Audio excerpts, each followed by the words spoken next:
Oke, kembali di Perempuan Bicara. Saya tadi menggantung mau tanya ke Prof. Lely ya. Prof, ini kan komunikasinya ada juga klaim ya. Bebas-bebas saja sebenarnya, karena kan masing-masing juga punya mungkin risetnya masing-masing nih. Tapi dengan komunikasi politik yang dilakukan oleh mungkin Gus Imin tentang siapa saja yang ada di belakangnya, tentang suara ini, dan kemudian komunikasi juga Ketua PBNU, Gus Yahya begitu kan. Artinya apa di situ? Ya. Pertama ngucapin selamat dulu sama Uni Irma. Marapulainya sudah ketemu anak daro istilahnya. Jadi tinggal barale gadang biar nggak bingung. Jadi pengantinnya sudah ketemu pasangan, tinggal pestanya gitu. Jadi gini ya, saya harus berangkat dari survei. Berdasarkan survei terakhir itu dari Litbang Kompas 31 Mei. Kemudian dirilis sama NU online itu. Ternyata, NU online ya Bu ya? Okay. Ya NU online itu ternyata dari 61,7% itu responden itu mengaku adalah nadlihin. Jadi mereka mengaku demikian.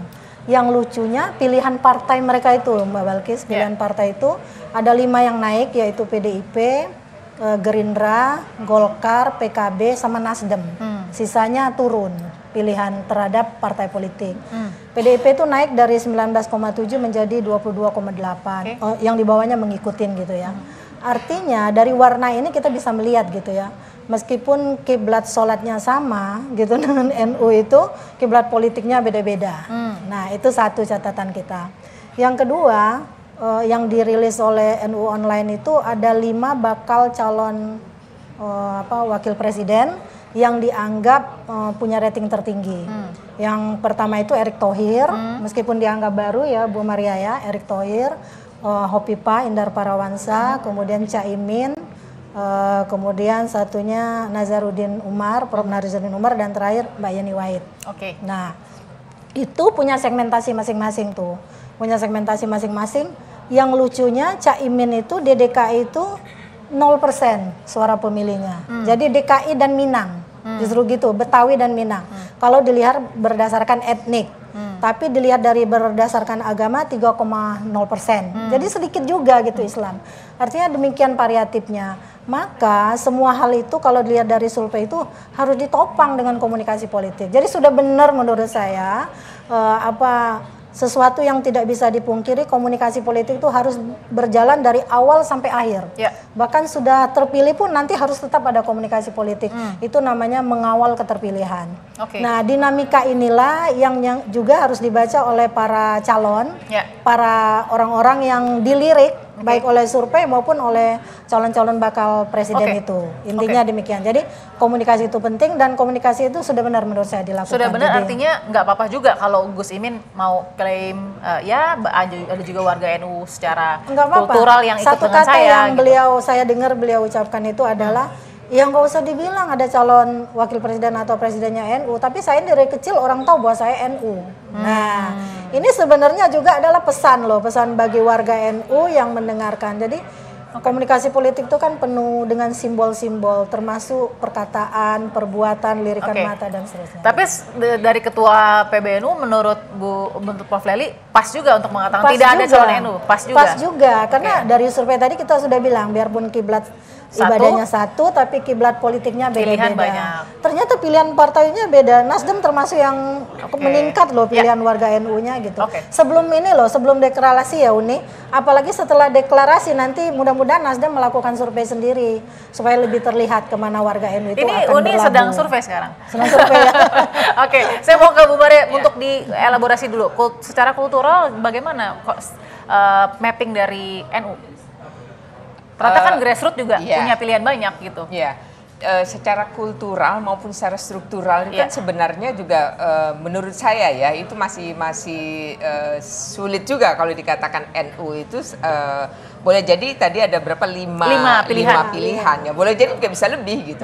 Karena yang mengisi itu berapa yang mengisi survei, yang tidak kan juga mungkin punya pilihan masing-masing gitu.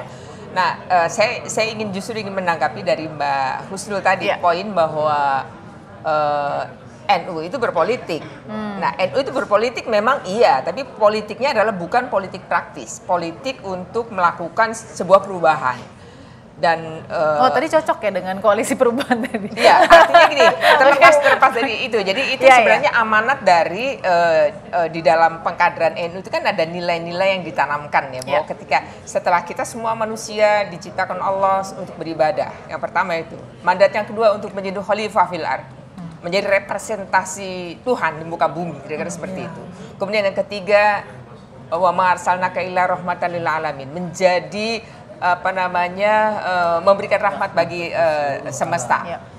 Itu tiga poin itu. Nah, tadi konteks mengapa kemudian berpolitik ya untuk bisa mendapatkan sesuatu dan untuk bisa, poinnya adalah bagaimana melakukan perubahan ke arah yang lebih baik, itu kan poin itu sebenarnya. Dan ini menjadi diamanatkan juga di dalam kaidah fikih, tasarruful imam 'ala ra'iyah manutun bil maslahah.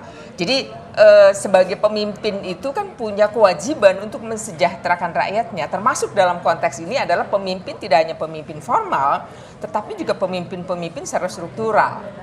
Ketika dia menjadi pemimpin, dia sebagai khalifah itu sudah dengan sendirinya dia akan memperjuangkan apa yang dibutuhkan oleh yang bisa mensejahterakan atau bisa memberikan kemaslahatan bagi warganya ya. Nah, makanya ini satu-satunya cara yang bisa melakukan perubahan kebijakan, yang bisa mendrive lah kira-kira seperti itu ya hanya melalui posisi-posisi strategis, melalui partai ya kalau politik praktis. Jadi sebenarnya gerakannya itu gerakan bukan politik praktis. Jadi siapapun gitu kan, siapapun punya mandat untuk kalau dalam bahasa politisnya rebut itu kekuasaan supaya dia bisa melakukan upaya-upaya perubahan atau perbaikan tadi untuk perbaikan. Perubahan di sini adalah perubahan yang menuju kemaslahatan untuk mewujudkan kemaslahatan bagi umat gitu. Nah, konteksnya kan di situ, sehingga saya memaknainya bahwa ketika berpolitik itu bukan berpolitik untuk dirinya, bukan berpolitik untuk golongannya, tetapi untuk bangsa yang lebih besar, untuk kemaslahatan yang lebih besar. Jadi tidak secara eksplisit Ketua PBNU membahasakan tidak memiliki calon, tapi mempersilahkan bagi strukturalnya untuk melakukan politik praktis, tidak dilarang juga?